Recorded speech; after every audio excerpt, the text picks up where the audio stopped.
probably argue, some non-white people in particular would probably argue that indeed we think white people know non-white people, and by that knowing are more able to control and dominate and keep the power dynamic as it is. How would you respond to that? We know what we've done to you. And we know what over 500 years we've put in your heads. And we know how to utilize that. And we know how to take advantage of that. And we even know how to have a black friend. We know the dynamics of who is in control. And I don't care how much the system has changed to the point to where what is politically correct at this point might be different from what was politically correct in the 50s. We still know where your place is. We know where our place is. And to me, the greatest deception that we've caused is that your people believe us when we say, this is my place and that is your place. Because I see evidence, and especially in seminars like this, because I will hear non-whites speak, and I hear them speak when they don't even know that they're speaking from a position that I have told them is the only way they're going to be allowed to succeed to that degree that I'm going to let them come up that ladder. Of course, I'm just going to let them come up so far. But the greatest sadness for me is that they don't even know. See, I have done such a good job that they don't even know that I've done this to them. A strong black man one time said to me, one of the greatest things you can do for my people is to stop shedding any tears. Because I'm very emotional. I get very emotional because this is my heart. And it's what I will probably die doing. I have no illusions about what my people think about the work that I do. And I realize that. But when I talk with someone, it would be very easy for me to begin to weep at what we do and what we have done. And he said to me, you must stop the tears, because my people are so conditioned to putting their arms around you and comforting you when you weep, then they are no longer strong. Their strength that is coming from standing up and saying, no, you're not going to treat me like that. That strength is gone because they've got their arms around you, comforting you. And I have tried to listen to the wisdom of that very, very wise man.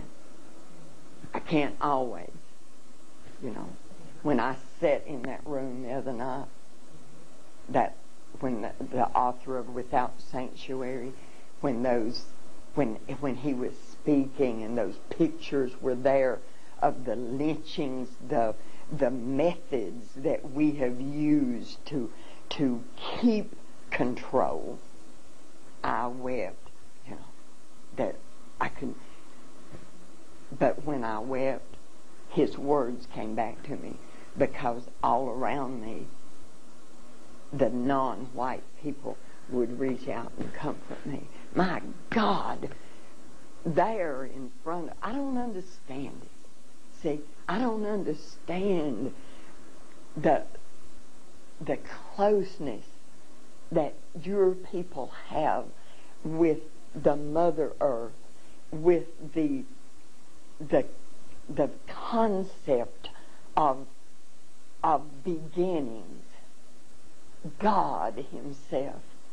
There is so much of that in you that you can forgive me and comfort me when I'm weeping at what I've done to you. See, that's beyond my understanding. I don't understand the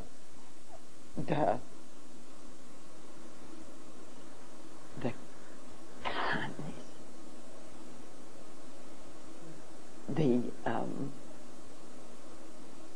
and I say the word forgiveness, and God forgive me for saying the word forgiveness, because another very wise black man said to me, don't ever ask my people for forgiveness, because the word forgiveness means the ratification of a debt.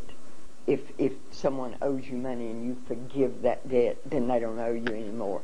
And I don't want to ever be a part of, for even a moment between just the two of us, eradicating any part of the debt that I owe you, because it's a just debt. And it's a debt that needs to be repaid to the fullness of my ability to repay. So what I say to you is, I apologize for what my people, for what I've done to you, to your ancestors, to your children, and unless we're successful here, to your grandchildren. I apologize, and I mean that.